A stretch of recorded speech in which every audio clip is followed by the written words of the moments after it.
Kemudian wa yuqalu laha aidan ummul kitab 'indal jumhur. Ya, wa dzakarahu Anas, dan disebut juga ummul kitab. Jadi namanya banyak ini, ada ummul kitab. Ummul kitab ini diantaranya tersebut juga di hadis Al-Bukhari, nomor hadis 4474. 4474. Sini langsung disebutkan di tahqiq di fonatnya. Ya, di Al-Bukhari nomor hadis 4474. Nabi menyampaikan, kita bacakan hadisnya. An Abi Hurairah radhiyallahu taala anhu. Hadis riwayat sahabat Abu Hurairah, semoga Allah meridai kepada beliau. Ini yang saya senang dari tafsir Ibnu Katsir. Di ayat dengan ayat lagi dengan hadis dan seterusnya. Ya. Qala menyampaikan qala Rasulullah sallallahu alaihi wasallam, ada Rasulullah SAW pernah bersabda, Alhamdulillahi Rabbil Alamin, Ummul Quran, wa Ummul Kitab, wa Sab'ul Mathani, wal Quranul Azim. Ya, Nabi SAW menyampaikan, Alhamdulillahi Rabbil Alamin, maksudnya Al-Fatihah. Dikenal juga dengan surah Alhamdu. Ya, Alhamdulillahi Rabbil Alamin, itu Ummul Quran. Pembuka Al-Quran, wa Ummul Kitab, Ummul Kitab. Kemudian Sab'ul Mathani, 7 ayat yang diulang-ulang, wal Quranul Azim, dan intisari dari Al-Quran. Di intisari Al-Quran, intinya ada di Al-Fatihah. Ya, secara singkat teman-teman sekalian, Al-Fatihah memiliki banyak nama. Ya, saya sebutkan di antaranya, di sini ada Ummul Quran. Wa yuqalu laha Alhamdu. Disebut juga surah Alhamdu. Alhamdu, karena di dalamnya ada kalimat Alhamdulillahi Rabbil Alamin. Wa yuqalu laha as-salah. Disebut juga dengan surah as-salah. Masya Allah, saking pentingnya Al-Fatihah disebut salat. Karena salat tanpa Al-Fatihah itu bisa batal salatnya atau tidak punya nilai. Ya. Liqaulihi sallallahu alaihi wasallam an rabbihi, berdasarkan hadis qudsi yang disampaikan Nabi sallallahu alaihi wasallam di Sahih Muslim. Maaf, di Sahih Muslim, ya, ditemukan di Muslim juga di Al-Bukhari. Ya, ditemukan di Muslim juga di Al-Bukhari, juga di hadis-hadis riwayat yang lain. Qasamtu shalah baini wa baina 'abdi, dari Anas bin Malik radhiyallahu taala anhu qala Rasulullah sallallahu alaihi wasallam qala Allah azza wa jalla. Apa yang Allah firmankan di hadis qudsi? Qasamtu shalah baini wa baina 'abdi. Awas, hati-hati, ala nisfaini wa li 'abdi ma sa'al. Hadisnya demikian. Saya bagi salat ke dalam 2 bagian. Ke dalam 2 bagian. Awas, dan bagiku, bagi hambaku ada hak dan kewajiban. Kalau benar hambaku menunaikan kewajibannya, maka aku akan berikan haknya. Apa itu haknya? Apapun yang dia minta pada saat itu, aku akan kabulkan. Saya berikan rahasia. Ini di antara kita saja. Ada 4 posisi dalam sholat. Yang kalau 4-4-nya ini benar ditunaikan dengan baik, seketika doa kita akan dikabulkan langsung oleh Allah. Tanpa ditunda. Jika permintaan itu memang betul kita butuhkan menurut pandangan Allah, seketika dikabulkan. Bahkan ada orang minta yang kata orang mustahil. Ini sih hal yang mustahil dan hil yang mustahil. Tidak mungkin bisa terkabul. Secara medis nggak mungkin punya keturunan. Alhamdulillah. Secara klinis nggak mungkin punya anak. Suami sudah sepuh, fisiknya letih, rambut memutih. Istrinya, maaf ibu, divonis menopause dan mandul. Klinis gak mungkin, secara medis mustahil. Tapi dia mengerjakan sholat, minta. Ada 4 posisi. 1 berdiri, 2 rukuk, 3 sujud, 4 sesaat sebelum salam. Benar Anda melakukan ini, dapat Anda anugerah dari Allah. Nah, apa diantaranya? Hadis qudsi tadi. Allah menyampaikan di hadis qudsi, kata Nabi langsung kepada kita, ini hadis sahih. Dibagi 2 sholat itu antara aku dengan hambaku. Jika benar hambaku menunaikan kewajibannya, aku berikan haknya. Qasamtu shalah baini wa baina 'abdi 'ala nisfaini. Awas, wali 'abdi ma sa'ala. Dan apapun yang hambaku minta, aku akan berikan. Apa setelah itu? Bagian pertama berdiri. Idza qala al-'abdu, rahasia pertama. Satu aja saya bahas. Dalam berdiri. Idza qala al-'abdu, jika hambaku berdiri membaca Alhamdulillahi Rabbil Alamin. Dia baca Alhamdulillahi Rabbil Alamin. Qala Allah azza wa jalla. Allah langsung jawab. Hamadani abdi, hambaku sedang memujiku. Wa idza qala al-'abdu ar-rahmanir rahim, jika hambaku berkata ar-rahmanir rahim, qala Allah azza wa jalla athna alayya 'abdi, maka Allah langsung menjawab hambaku sedang menyanjungku. Wa idza qala al-'abdu maliki yaumiddin, jika hambaku membaca maliki yaumiddin, qala Allah azza wa jalla majjadani 'abdi, hambaku sedang mengagungkanku. Wa idza qala al-'abdu, ini rahasianya. Jika hambaku sampai kepada bacaan iyyaka na'budu wa iyyaka nasta'in, ya Allah sekarang kami ibadah, sekarang kami salat hanya kepadamu saja. Wa iyyaka nasta'in, dan sekarang ya Allah kami banyak kebutuhan. Kami punya masalah ya Allah. Masalah rezeki ya Allah, saya punya utang, saya punya tunggakan. Saya terjebak riba ya Allah. Saya terjebak rentenir ya Allah. Di rumah tangga saya ada masalah ya Allah. Dengan suami ya Allah. Istri saya ya Allah. Anak-anak saya ya Allah. Wa iyyaka nasta'in. Dan saya mohon hanya kepadamu saja ya Allah solusinya. Saya minta ya Allah turunkan solusi. Kabulkan doa saya ya Allah. Saya mohon ya Rabb. Saya minta ya Allah. Apa jawaban Allah di hadis qudsi? Beda dengan yang tadi. Perhatikan jawabannya. Hadza baini wa baina abdi. Inilah perjanjian antara aku dengan hambaku. Wali abdi masal. Jika hambaku benar, bacaannya sampai di sini, sholatnya benar sampai bacaan ini, masalah. Apapun yang kamu minta sekarang, aku akan berikan, kata Allah. Aku akan berikan. Karena itu di situ ada rahasia. Nanti setelah sampai ke bahasan itu, iyyaka na'budu wa iyyaka nasta'in, saya akan bahas satu hal. Ada satu bacaan yang kalau Anda baca itu akan dikabulkan semua yang diminta. Kalau Anda membutuhkan. Nah, apa bacaannya? Nanti, kan kita baru mulai pembuka Al-Fatihah.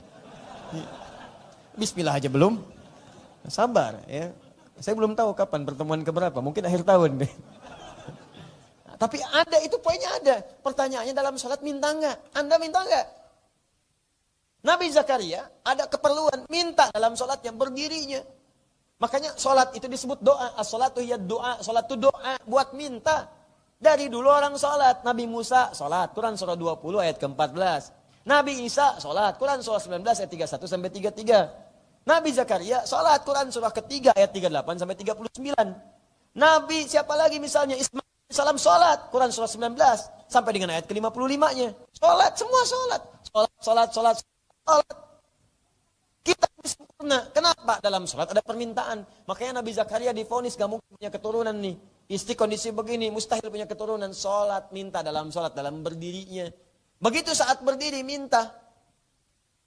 Ya, qala rabbi habli min ladunka dzurriyyatan thayyibah. Ya Allah, mereka mengatakan aku gak mungkin punya keturunan. Istriku divonis menopause dan mandul. Mustahil punya keturunan. Saya minta darimu saja ya Allah, yang tidak punya batas dalam pemberian. Innaka sami'ud du'a, engkau pasti mendengar doa hamba. Ada yang maha mendengar tidak mengabulkan. Kepada siapa lagi hamba mesti minta ya Rabb? Apa yang terjadi setelah itu? Turun jawaban. Langsung baru berdoa, turun jawaban. Sholat belum selesai. Baca Ali Imran ayat 38 sampai 39. Ayat 39-nya, fanadathul malaikah. Langsung turun malaikat menyeru. Yang paling penting untuk kita adalah kalimat setelahnya. Wa huwa qaimun yusalli fil mihrab. Sedangkan beliau masih berdiri dalam sholatnya. Berdiri dalam sholat. Sholat yang belum selesai. Masih berdiri. Baca bacaan dikabulkan. Annallaha yubashiruka biyahya. Allah kasih kabar gembira. Kamu akan punya anak. Bahkan namanya langsung dari Allah Yahya. Dari kata al-hayyu artinya hidup.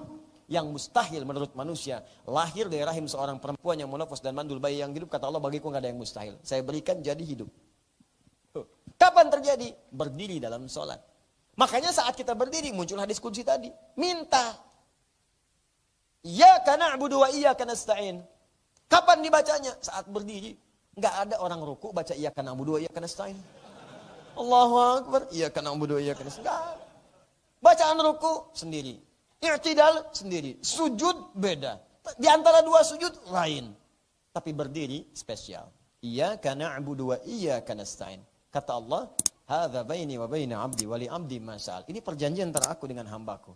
Kalau hambaku benar salatnya sampai bacaan ini, aku berikan apapun yang dia minta. Lalu dia membaca satu bacaan. Begitu dibaca, diberikan semua yang dibutuhkan. Apa bacaannya? Nanti. Nanti saat kita masuk pada pembahasannya, kita akan bahas itu. Kita akan bahas itu. Ya. Jelas ya? Jelas sampai sini? Nah, jadi itulah rahasianya. Al-Fatihah juga disebut dengan as-salah. Jadi kita itu diminta sholat, saking pentingnya Al-Fatihah, bukan karena dibacanya saja. Karena bacaan Al-Fatihah itu kalau benar, bukan cuma rukunnya benar, tapi berpotensi mengabulkan semua doa yang kita panjatkan sepanjang itu dibutuhkan. Makanya ditekankan baca Al-Fatihah, supaya doanya terjawab apa yang kita mintakan. Walaupun itu mustahil menurut pandangan manusia. Tapi jangan minta yang bermaksiat, gak akan kejadian. Memang mustahil, tapi mungkin bisa. Saya sholat akan baca. Ya Allah, dia memang sudah bertunangan, janur kuning tapi belum terpasang. Kalau bisa gagalkan, ya Allah pertunangannya. Gak bisa. Enak aja. Gak bisa. Gak ada yang seperti itu ya. Bahasnya, Al-Fatihah bisa mengabulkan semua doa. Mudah-mudahan proyek dia gagal besok saya sholat. Mustahil. Itu tandanya hati Anda bermasalah. Dia disebut juga kemudian dengan asy-syifa. Lima rawahu ad-Darimi an Abi Sa'id marfu'an, Fatihatul kitab syifaa'un min kulli summin. Ya, hadisnya ini maudhu sebetulnya hadisnya disebut keterangannya, tapi ada keterangan lain yang menguatkan. Asy-syifa itu penyembuh, obat dari semua jenis penyakit yang dianggap sulit. Penyakit yang sulit itu ada dua. Awas, penyakit sulit ada dua. Satu, penyakit hati, maradul qalbi. Ini susah. Menemukan obatnya sulit. Obatnya cuma satu, cuma ada di Quran. Yang lain enggak ada. Demi Allah, iri hati, dengki, dendam, enggak ada obatnya. Datang ke apotek yang paling dahsyat, Kimia Farma. Masuk rumah sakit. Cipto, RSPAD, sampai dengan kemudian ke Hermina, tanya sana, masuk. Dok, saya pusing. Apa gejala yang dirasakan? Kalau teman saya beli kulkas baru, saya pusing. Nggak akan bisa dituliskan.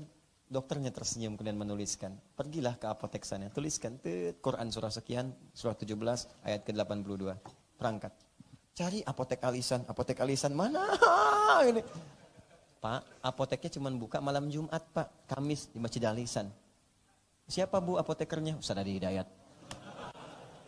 Misal, Ustaz lain banyak juga carikan. Dirujuk lagi ke Al-Quran, nggak akan ditemukan. Iri hati, nggak ada. Ya resepnya nggak ada kecuali di Quran semuanya.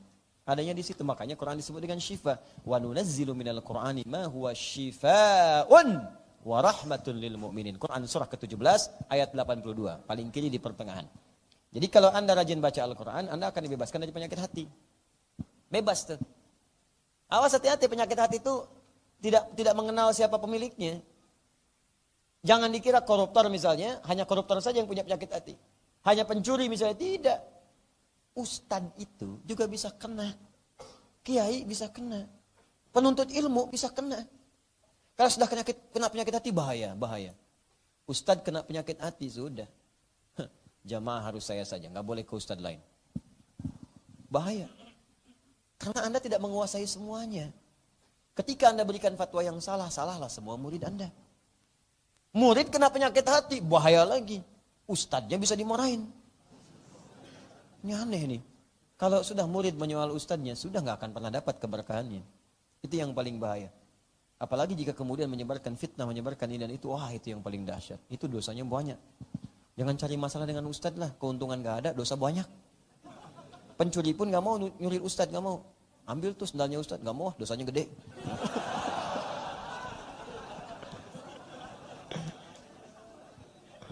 Paham ya? Syifa. Nah itu satu. Jadi kalau rajin-rajin baca Quran, penghafal Quran, insya Allah itu penyakit hatinya akan dihilangkan oleh Allah. Hilang. Kalau menghafal Quran masih ada penyakit hati, berarti menghafal Qurannya salah. Karena menghafal Quran itu kalau dekat dengan Quran, itu nggak akan ada seperti itu. Yang rajin baca Quran nggak ada penyakit hati. Makanya rajin-rajinlah pejabat, rajin baca Al-Quran. Rajin. Ya, maaf ini, pedagang, pengusaha, rajin baca Al-Quran. Supaya bisa paham kalau orang lain bisa lebih maju, jangan sakit hati, belajar. Karena rezeki sudah ditetapkan, gak usah marah-marah. Oh sampai sibuk bikin rezeki orang, sampai gak tidur semacam-macam, rezeki sendiri gak dikejar pada akhirnya. Ketemulah rezekinya di rumah sakit, diopname, datang rezeki. Udah, capek penyakit hati itu, capek. Ya kalau gak percaya silakan aja, capek. Kalau sudah rezeki ditetapkan, apapun bentuknya, jodohkah itu? Ya, apakah materi? Sudah gak apa-apa. Ya sudah, kita perbaiki diri kita. Ambil Al-Quran, mendekat kepada Allah, bacakan dia, lalu bertawakal kepada Allah. Ya, minta kepada Allah. Ya Allah, sentuhlah ia tepat di hatinya, supaya ia jadi milikku untuk selamanya. Wow. Catat.